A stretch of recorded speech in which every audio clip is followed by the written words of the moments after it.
Hello and welcome back to the Advancing Healthcare Innovation Show. I am your host, Michael Stamatinos. And if you're new to us, welcome. It's great to see you. Welcome here.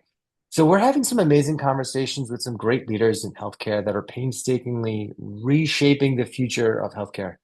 And we're really passionate about a few different areas. We're passionate about access, we're passionate about leadership, we're passionate about innovation adoption.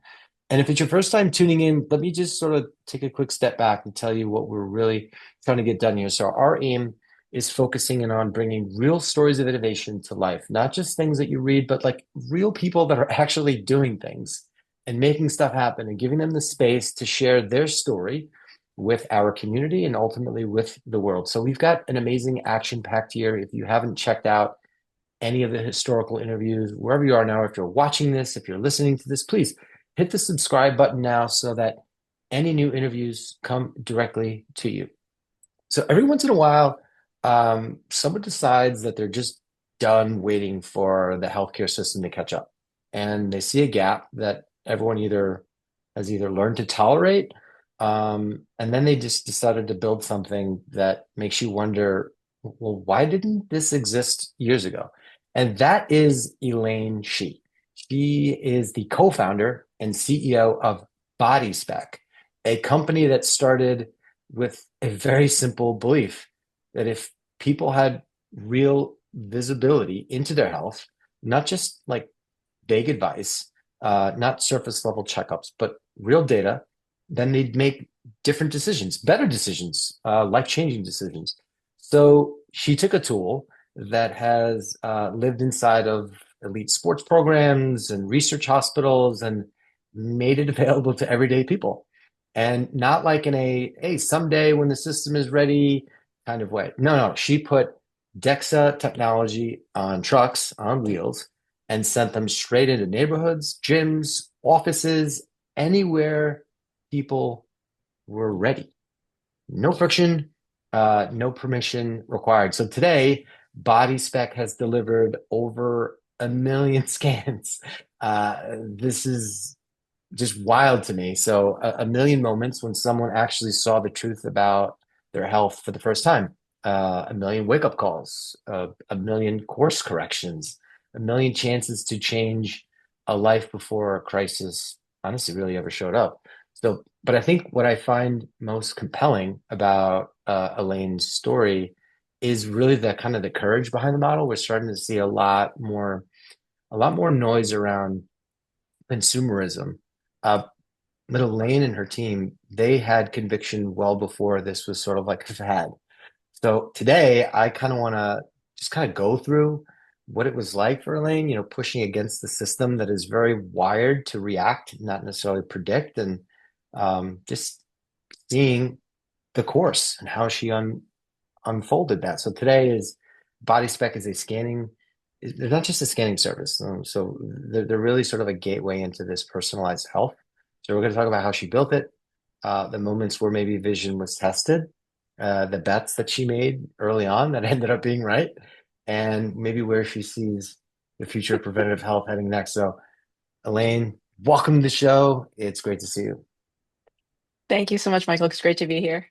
Yeah, so we met in Austin. We were having lunch, we were chit-chatting, and I think the one thing that sort of stood out to me was how calm you seem for someone that's building something, and in my mind is moving very, very steadily. Where where does that calm kind of come from? Were you always like wired that way? To some degree, yes. I think I'm just one of those people that kind of takes things as they come. Just like, okay, yeah, something happened, how do I feel about it? Well, yeah, everything will be fine.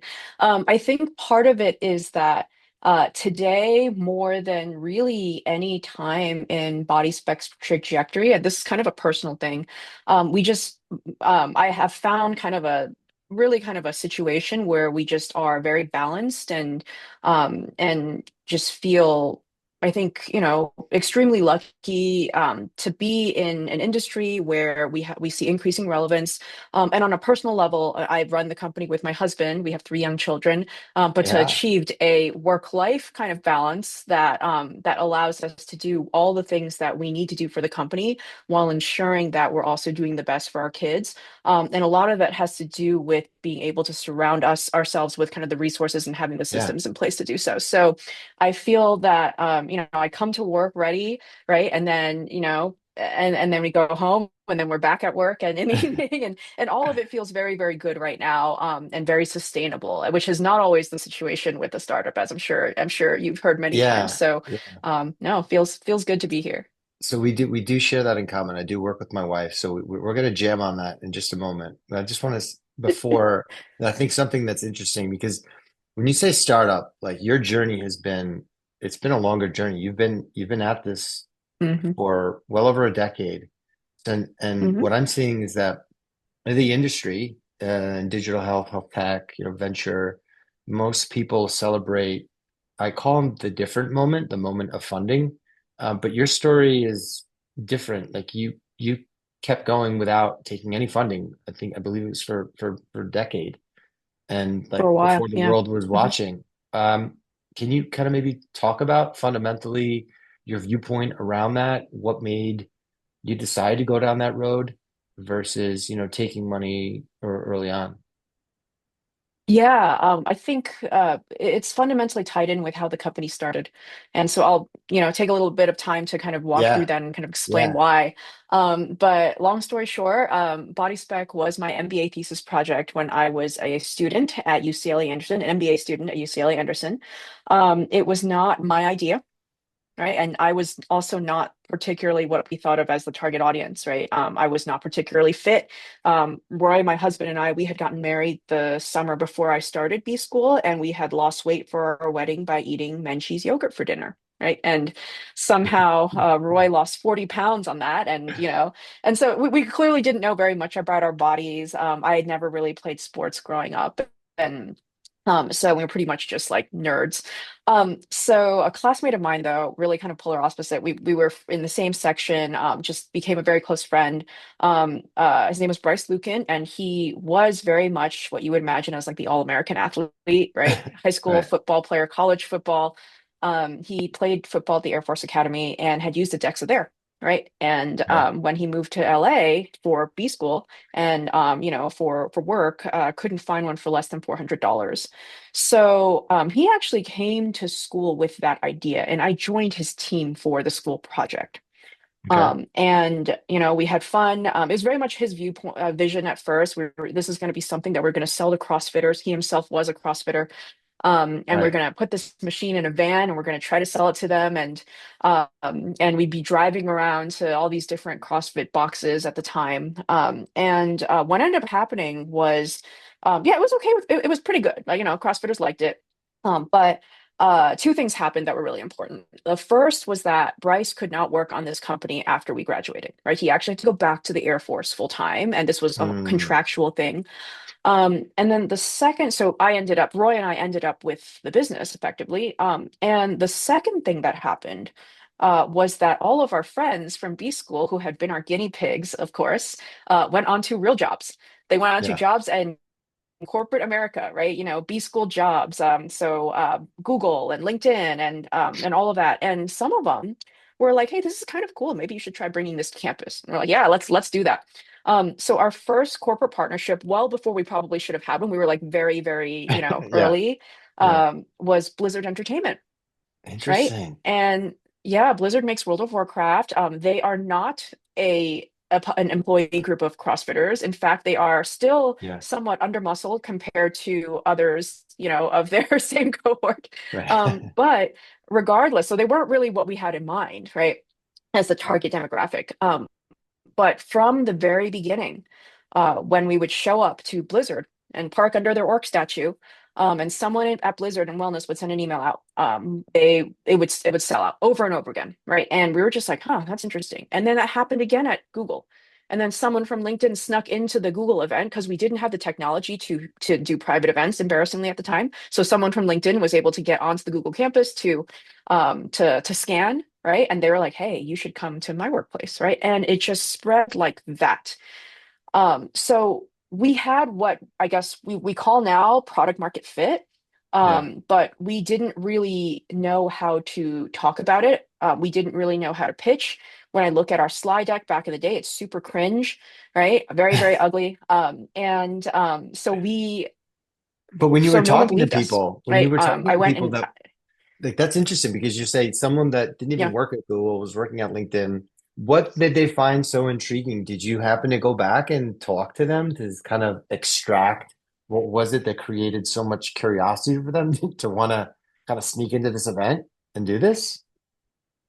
Yeah, it is. So I think there are a couple of things. First, we were the only ones that were trying to make DEXA available, and we still are in most places, the only Yeah. people trying to offer DEXA for this universe of price point, right? So we charge an average of about $50, right? Yeah. The market for DEXA, as I mentioned, $400. Like even today, the default mom and pop operator is charging about $150 to $200 a scan, right? And you can do our scan 3 to 4 times. You can get your Mhm. entire year's worth of Yeah. DEXA for the cost of one at any other facility.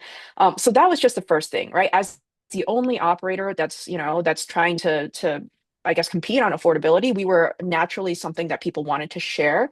But the second thing was just there What made is you have it so like such a lower price point?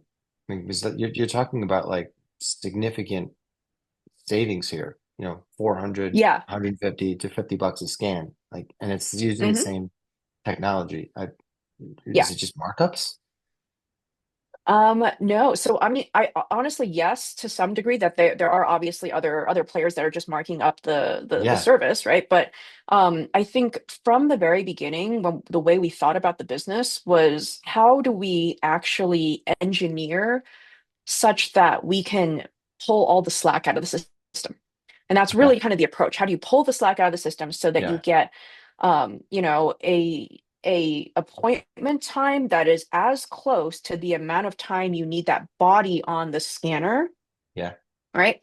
And thus, so throughput is one thing, right? Obviously, lower prices tend to beget higher throughput, though not always, right? Hmm. And then on top of that, it was really how do we make this as consumer centric and experience as possible? Because frankly, preventative health, like a lot of healthcare, you don't want to make it suck if it's elective, because if in that Right. case, like people just don't want to do it, Yeah. right? So it was really like, how do we make this not suck? How do we make this report really at least interesting and compelling? Because when we first got the scan when we were in B school, like trying this out, I was so compelled by and horrified by my results. That I was, I immediately joined a gym. I started training with somebody. I started buying paleo meal prep boxes from MyFitFoods. And I was able to lose 2% body fat in 2 weeks, right? And I was Oh, shocked because like I said, I'm not an athlete. I don't know anything about my body, but this worked, right? And yeah. there is something so compelling about getting that very, very individualized, very visceral representation of you, and realizing, yeah, shoot, I got to do something. Right.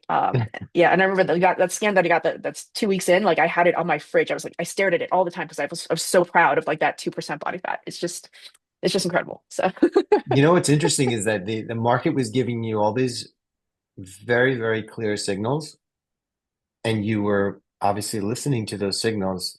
And when I think about this, your path and self-funding, it kind of forces a different type of creativity. Um, hmm it also could expose some weaknesses too. Just kind of looking yeah. back on that first decade, what did it teach you that like raising early would have never have taught you? Oh, okay. So this is kind of interesting because I was going through the process of, we were kind of compiling some records, and I was going through the process, and I looked at I was grabbing the invoices for what it cost to build our first storefront ever in Yeah. West LA. It was $8,000. We spent $8,000 on our storefront build, and we actually got 5,000 of it in TI, which is I think why we we're trying to we're trying to get as much of it covered as possible. So there's that portion, right? Yes, we were cheap. I think our first storefront was like, IKEA furniture, right? It didn't really matter, to be Right. honest, right? I think we were, it was somewhat ahead of its time. We did not spend almost anything on digital and any kind of digital advertising, right? We basically no paid. I think we had a tiny amount that we spent like a few $100s on Google ads at the time, Yeah. AdWords. And the rest Did of it it was did it really work? about word of mouth. It did. Mm. We probably, yeah, I had a classmate actually who ended up looking at our accounts like, you guys should be spending more. And I'm like, yeah, we probably should.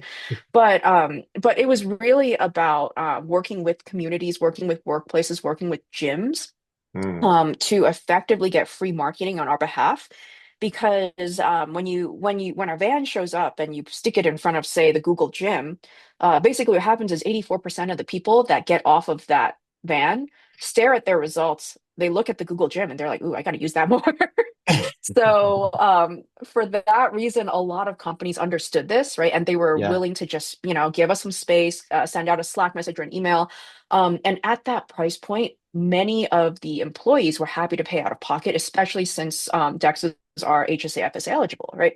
Yeah. So the perk was really for them the access, not necessarily even having the scan covered, even though nowadays many employers will cover it.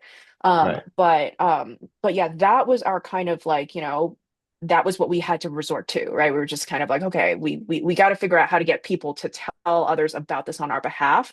Now, in today's terms, that's basically, zero CAC client acquisition, right? But that and just the sheer kind of word of mouth Right. referrals from, families to other places, that's what allowed us to bootstrap for about a decade. Wow. It's cool to just know that the actual market was giving you enough signals to know that they were ready for this. And do you think it had anything to do with the fact that you were in, I'll just say, California, which is known to be a little bit more forward thinking, or do you feel like if you started somewhere else that you would have gotten different results?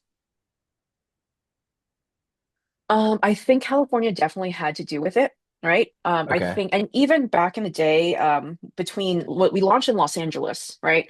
Yeah. And then we, of course, expanded up to San Francisco when Google basically asked us to come on site. We basically moved a van up there, and we always kind of joke, of course, like what are the drivers of people coming in, and they're different per region.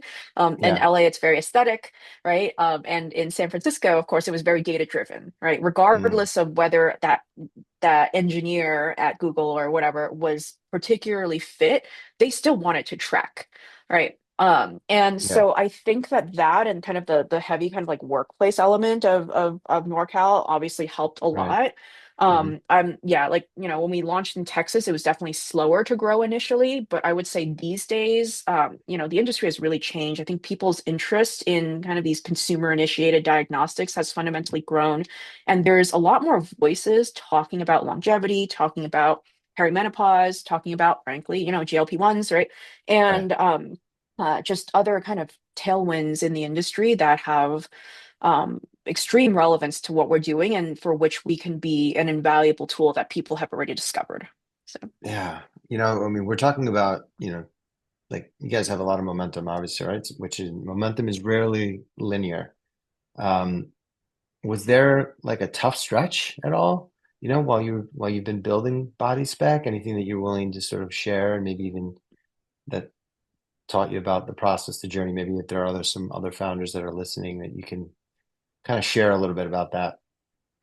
yeah, I would say absolutely. The toughest stretch was probably the entire period of time between maybe 2016 and COVID. We had no end of demand, especially in San Francisco.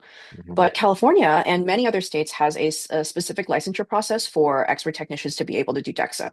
And there was at the time a single school that accepted basically, 10 students a quarter. But basically all our employees had to come out of that program or effectively be a pre-licensed RT, which, that costs a lot more than taking a Yeah. 3-day test through this school and then getting licensed. But for those years, we could not retain our techs. Right. And so this was Wow. super, super hard because it was basically the key bottleneck. We Hmm. spent years on trying to figure out why, right? One Hmm. year we revamped the entire recruiting process.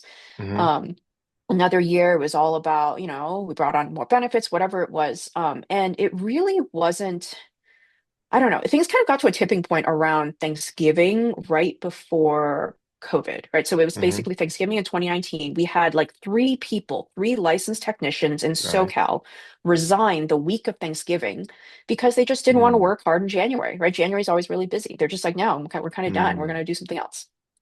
Um, so what happened at that point was that my husband was driving a van from, I don't know, it was like Seattle to Austin, some 3 day, 4 day road trip, right? And he was just like, I just don't understand why, but I have all this time, so I'm gonna go listen to a bunch of audiobooks. So I think he listened to like 5 or 6 books on that drive. Okay. One of them is a book called The Ideal Team Player, right? Yes, Patrick Lencioni. Love it. Yes, Humble, hungry, and smart. My guy. yes. And he basically came out of that drive being like, we have just gotten really good finding the wrong people, right? At hiring the Mm. wrong people. And we realized that we were basically, we were hiring just like, I mean, it's just like, yeah, these are people that are great with clients, right? Their job is to tell people how fat they are, right? They have to be real good with clients. But they were people that really did not care as much about the team around them, right? Mm. And that was poisoning the work experience for those who did, right? And so Yeah. as you're familiar, really that book kind of talks about the importance of really kind of, selecting for those qualities, but not as obviously. You have to get the ones that don't fit out, right? Because of the Yeah. deleterious effect on the entire environment, right? And so COVID came about 3 months later as a mixed, like a total shock, of course, but it ended Yeah. up being the best thing that happened to BodySpec, Mm. because it gave us the excuse we needed to completely upend the entire company's cultural values. Right. And what ended up happening was exactly what the book described, which is that the people that you just have to stick by these values, right? Talking over and over, and then the people who don't fit in, they leave on their own. Yeah. Um, yeah, we made a commitment not to, basically we didn't lay anyone off during COVID.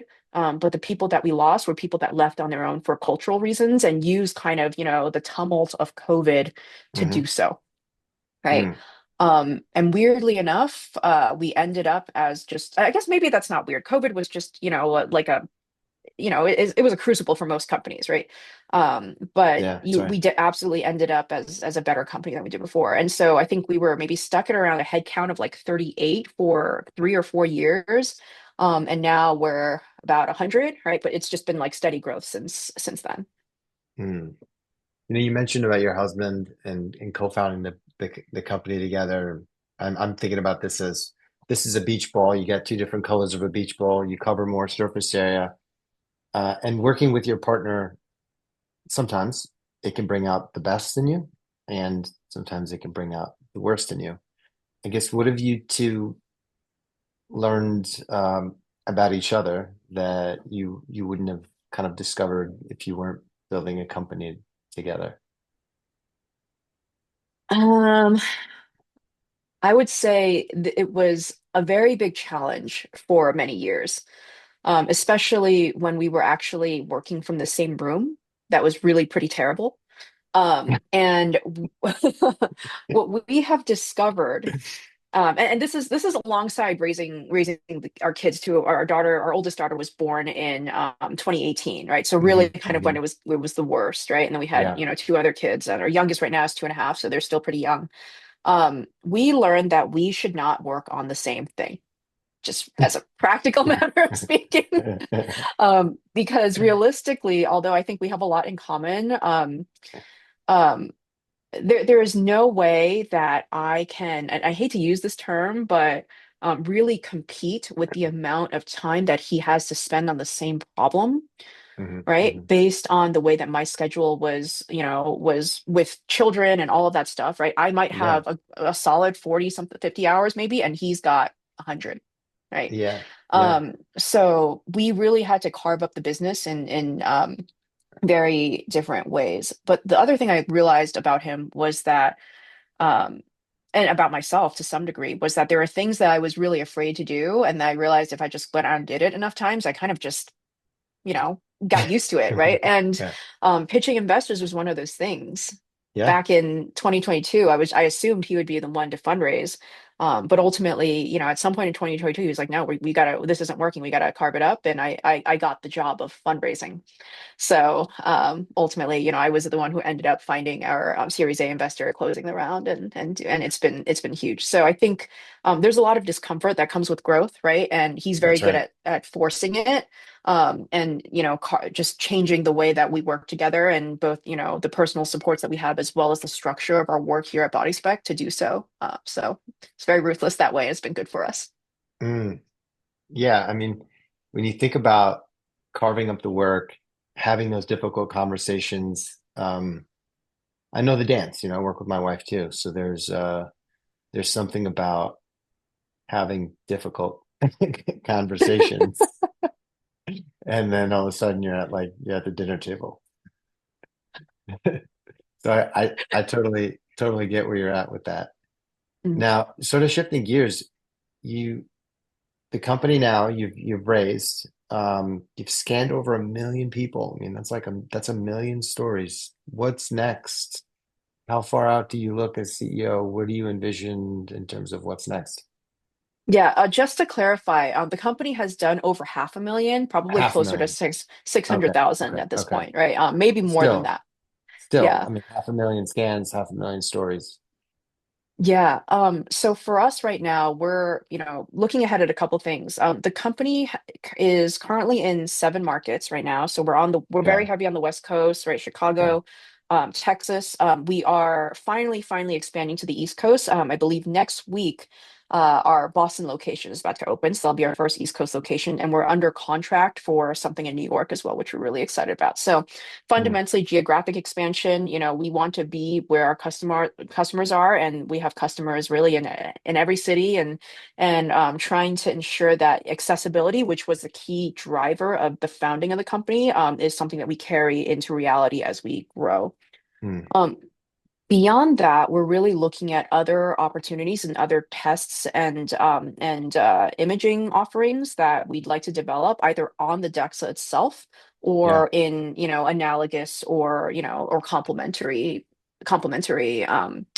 offerings, right? So it's really about the same approach about how do we really engineer all the slack out? How do we make this a fundamentally consumer experience, not, that happens to be a healthcare service, yeah, and hopefully are able to engineer a service and a product that can be offered at a very, very compelling entry point for the average health conscious individual, not necessarily the performance athlete, but the average health conscious individual to be able to consume and get value out of on an ongoing basis. So we're kind of, in the process of R&D for a few of those right now, thinking about, some of the things that we're doing with AI, um, and ultimately really trying to figure out, in these types of scans, which other people are typically doing already, hmm, how can we develop the highest differential in terms of value per dollar that is paid by the customer? hmm.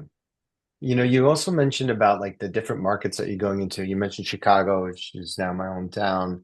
How do you kind of decide which markets you want to go into? Are there certain pieces of data that are intriguing and interesting to you, or do you test initially, you know, try to get certain signals and then decipher, okay, yeah, it's totally worth, going in and doing a brick and mortar, and we're going to get after it.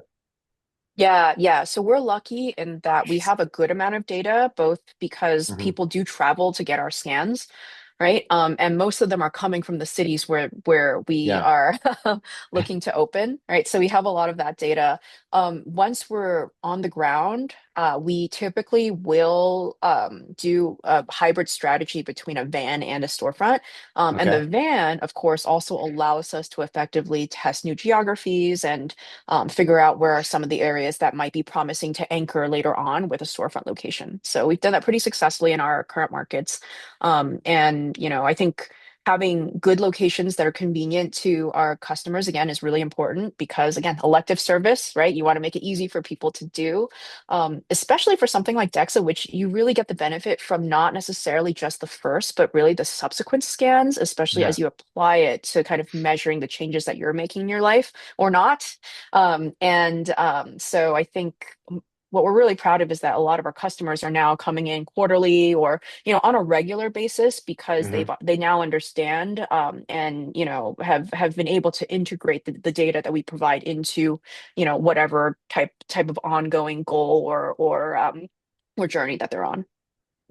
It got me thinking while we were kind of just chatting. So I go to the airport a lot, and as I'm driving, I always see these really cool billboards. A lot of them are funny billboards. One of them is with a famous Chicago Bears football player, now since retired, Hall of Famer Brian Urlacher, who was once bald, but he's gotten hair, like a hair transplant, and they make all these funny skits about it, like O'Hare Airport, and now they instead of saying O'Hare, it's like hair. So if you get a billboard, let's just say in Chicago, and for one day, and on it you can kind of put a message about health, a message about body spec. What's the message? Oh, the usual one that I can think of that would probably get eyes is come into our vans, we'll x-ray you and we'll tell you how fat you are and you will love it. It's Maybe awesome. that's why I couldn't raise VC funding at seed because Uh, what's that's great. That's great. What's like a question you wish people asked you about body spec, but like almost no one does? so the question, I don't know. This I think this is one of those things that, especially kind of in these situations, right? A lot of times people focus on what looks like a successful business, Yeah, right? And yet they don't always realize what it took to get there. And as you kind of said at the beginning, we're 12 years into this, right? Almost like 13 years now.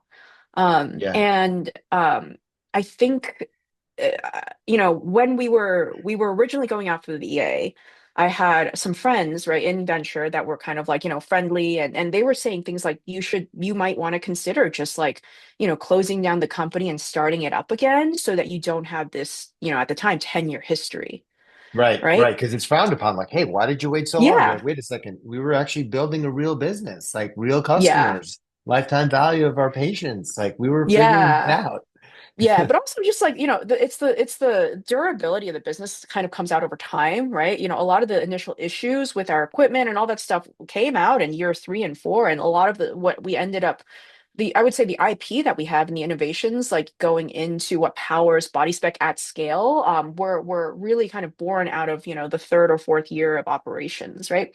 And Mhm. so I think there's just generally not enough emphasis on the journey and the necessity of struggle, right? And the necessity of failure and stagnation to some degree, that kind of either forces you into some sort of tipping point or some sort of realization that something fundamental has to change. We Yeah, did cover it. We did talk a lot about that, right? Like I think no one sets out to try to achieve or to build a business with a mediocre culture, and we did that. Right. But yeah. like that was not a good thing. And we didn't realize that until we got to a certain point. We had maybe 3 years where we could have grown at, 2, 3x the rate that we were, and we couldn't figure it out, right? So I think the importance of that struggle and that time to be able to figure that stuff out is, I think, really understated in venture specifically, but I think as a whole, I think a lot of like, I would say like, just the average small business owner probably understands that really, really well. Yeah. And I think we just have a deep appreciation. We work with so many of them as gym partners and things like that. We just have a deep appreciation for that kind of like longer, the endurance and the grit that it takes to kind of, continue to survive and grow. Yeah, for me, it's about consistency over a long stretch of time. You have the Yeah. compound effect. And oftentimes, when you think about innovation, people think short spurts. It's actually not Hmm. true. You have to stick around long enough to actually see the gains. And Yeah. most quit after, year two, year three, uh, sometimes sooner, because it's actually really, really hard.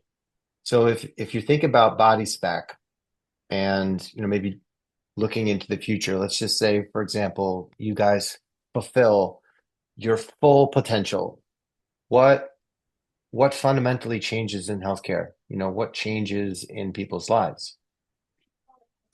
I think that if we can be the layer by which people are accessing this data easily about their bodies, and we can be a way for I think traditional health systems, for providers, for doctors to be able to access this information.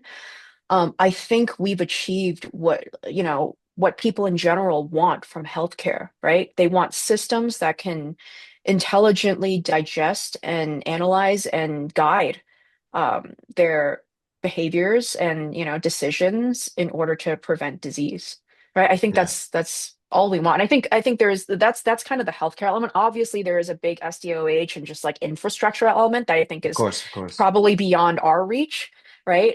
We'd love to, overhaul how grocery stores are, laid out and like all of that, right? And, but ultimately, I think that's what this industry right now is thinking about, right? Now that we've Mm, unlocked this ability to analyze so much data at scale, right? How do we work on that interconnectivity? How do we make it, right. how do we make it so that the behavior and like the analytics elements are actually, a feedback loop, right? And ultimately that's what we'd like to achieve. Mm. So now, I mean, look, congratulations on where you are, what you've built, how you've grinded, how you've gotten here. Like it's very, very admirable. You're building a company that's literally shaping potentially, I'm talking millions of people. What what does like access mean to you now when you think about that?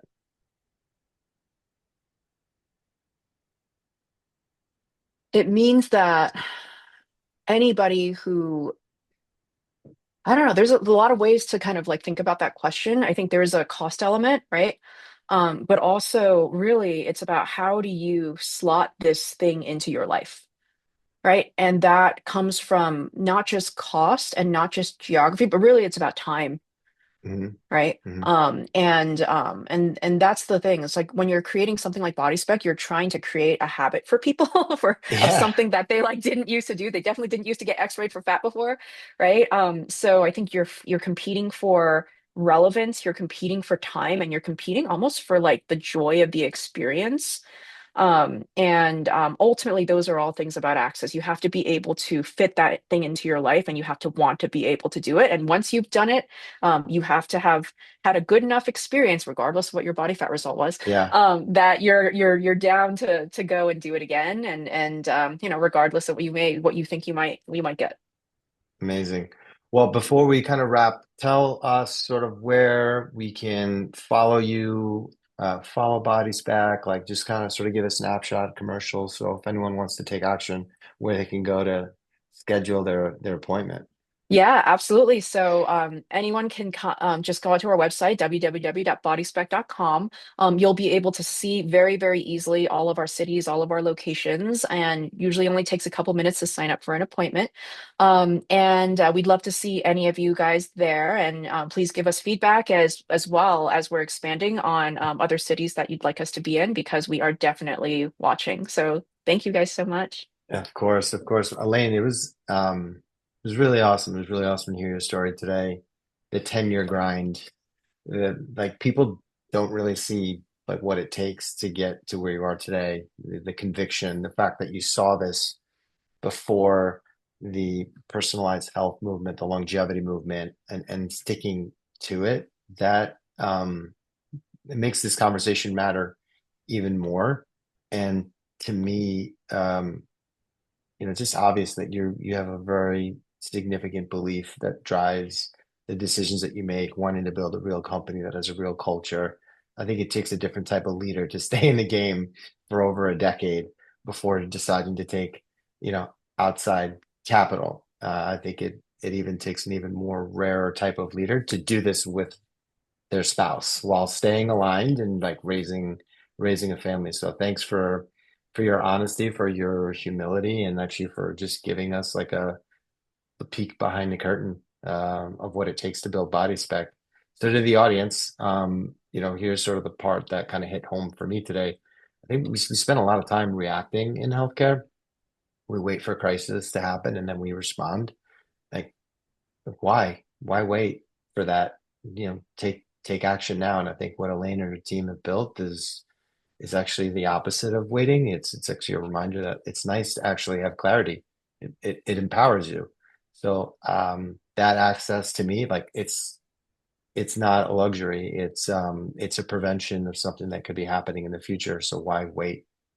Do it now. So if today made you think, if it made you want to take action, just take a small step and go ahead and jump on BodySpec's website and check it out. Because at the end of the day, access to me, it starts with an awareness, and awareness starts with actually paying attention.